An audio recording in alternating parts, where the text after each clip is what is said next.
Por trás da nossa realidade cotidiana, existe um mundo fascinante, onde tudo que compreendemos sobre o universo está errado.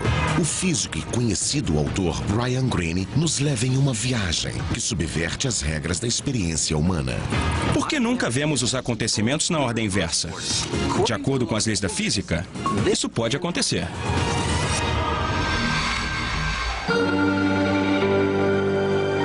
Além do cosmos, o multiverso. Houve um tempo em que a palavra universo significava tudo o que existe, tudo. A noção de mais de um universo, mais de um tudo, parecia impossível. Mas talvez, se pudéssemos ir além do nosso sistema solar, além da Via Láctea, além mesmo de outras galáxias distantes, depois do fim do universo que podemos observar, descobriríamos que existe mais. Muito mais. E que o nosso universo não está sozinho. Outros universos podem existir. Na verdade, outros universos podem estar nascendo o tempo todo. Podemos estar vivendo em um crescente mar de universos em multiplicação. O multiverso. Se fosse possível visitar todos os universos, veríamos que alguns deles podem ter propriedades básicas da natureza tão diferentes que a matéria como conhecemos não existiria.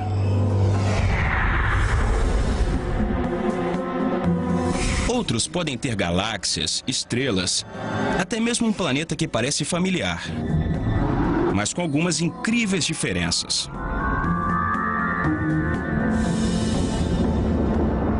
Se há um número infinito de universos no multiverso, existe algum lugar onde tudo é idêntico ao nosso, exceto alguns pequenos detalhes, como um outro Brian Greene, que acaba trabalhando em uma profissão diferente.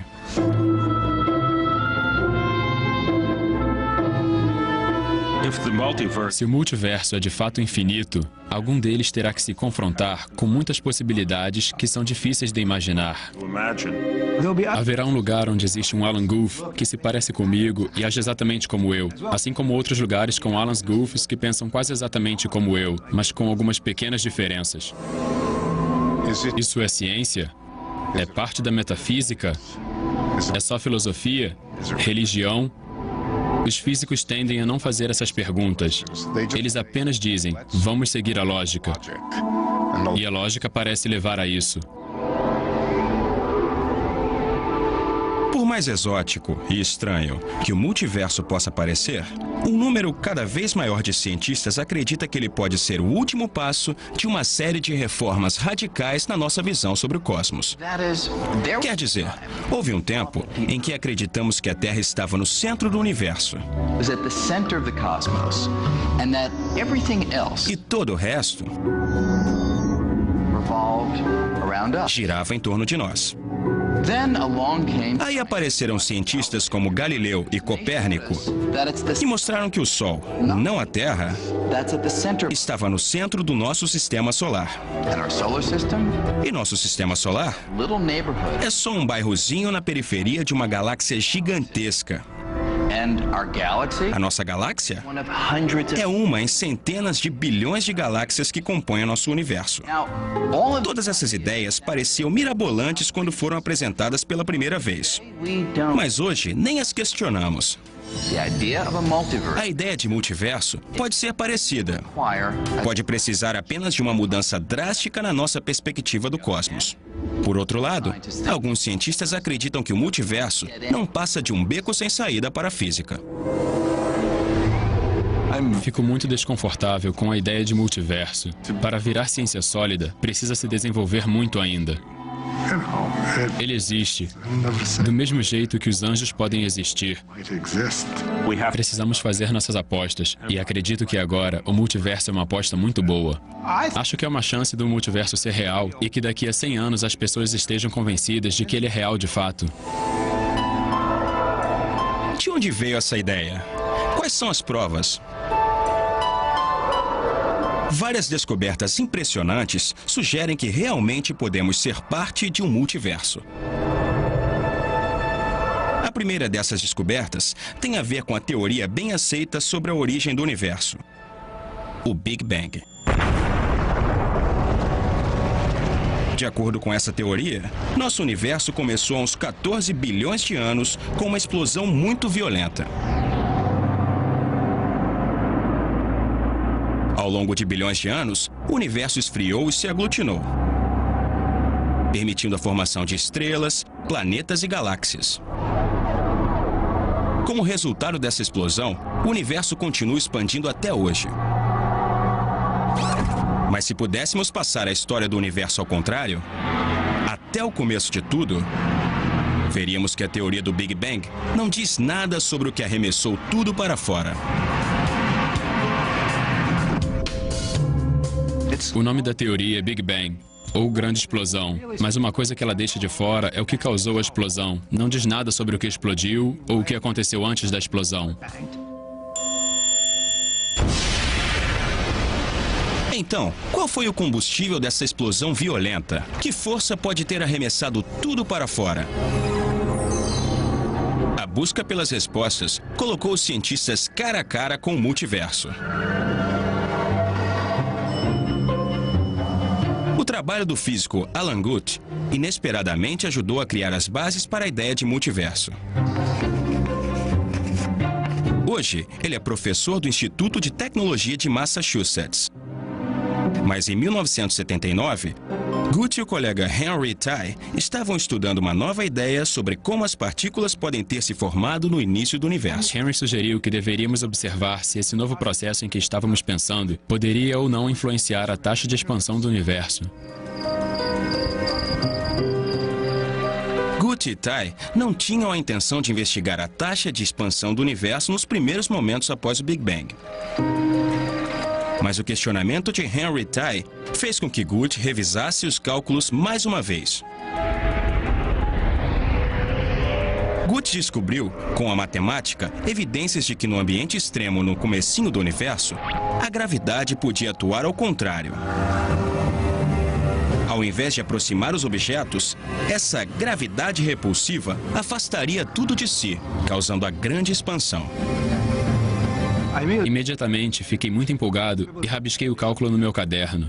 No final, escrevi "descoberta espetacular" com uma caixa em volta. Porque percebi que, se estivesse certa, ela poderia ser muito importante. Ao descobrir essa gravidade repulsiva, Alan Guth, sem querer, lançou luz sobre o comecinho do Big Bang. Descrita matematicamente, esta força era tão poderosa que poderia pegar um espaço tão pequeno quanto de uma molécula e expandi-lo para o tamanho da Via Láctea em menos de um bilionésimo de um piscar de olhos.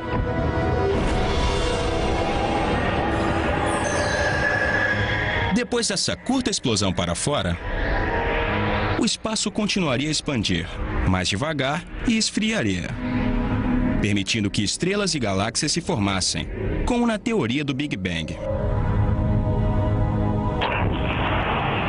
Guth chamou esse estouro de expansão de inflação.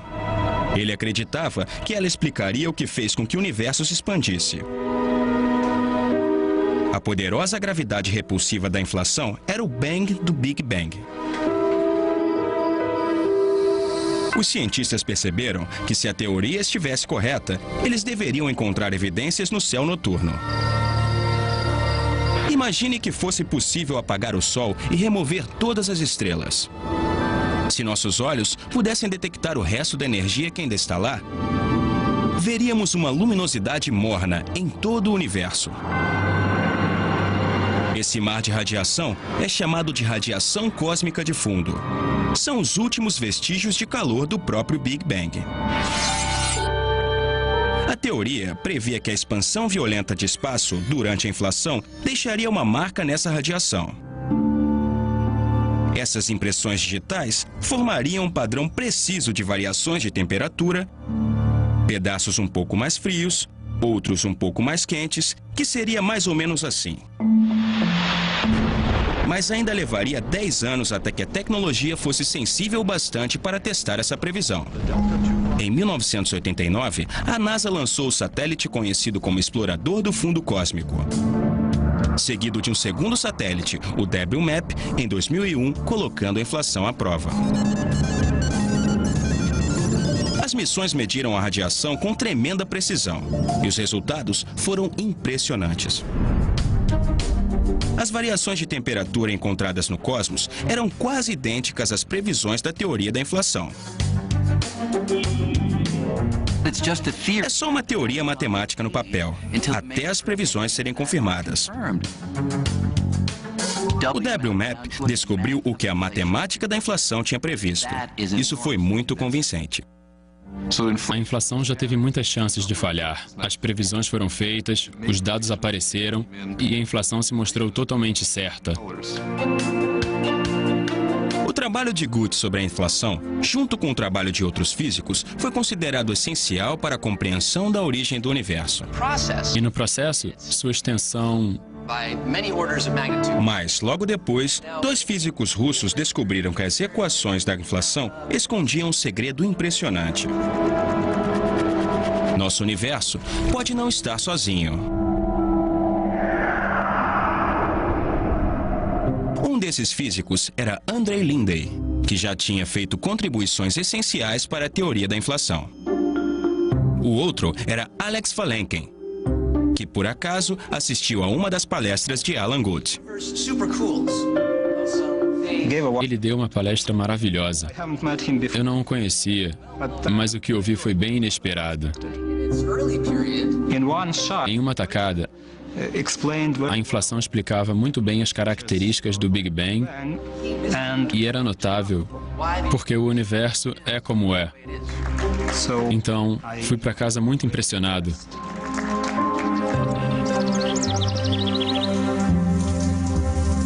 Alex Valenkin ficou tão impressionado que não conseguia parar de pensar na inflação por meses. Geralmente, faço minhas reflexões do dia no banho, que costumam ser longos. Quanto mais Valenkin pensava no processo de inflação, mais ele se perguntava o que poderia ter feito com que ela parasse. Como uma região do espaço poderia sair da inflação? O que acontece exatamente no momento em que a inflação acaba? Enquanto eu pensava, descobri que o fim da inflação não acontece em todos os lugares ao mesmo tempo. Valenkin se deu conta de que a inflação não termina em todos os lugares ao mesmo tempo. Então ela sempre está acontecendo em alguma parte do espaço. Nesse cenário, o Big Bang não é um evento único que aconteceu. Várias explosões aconteceram antes da nossa e inúmeras outras acontecerão no futuro.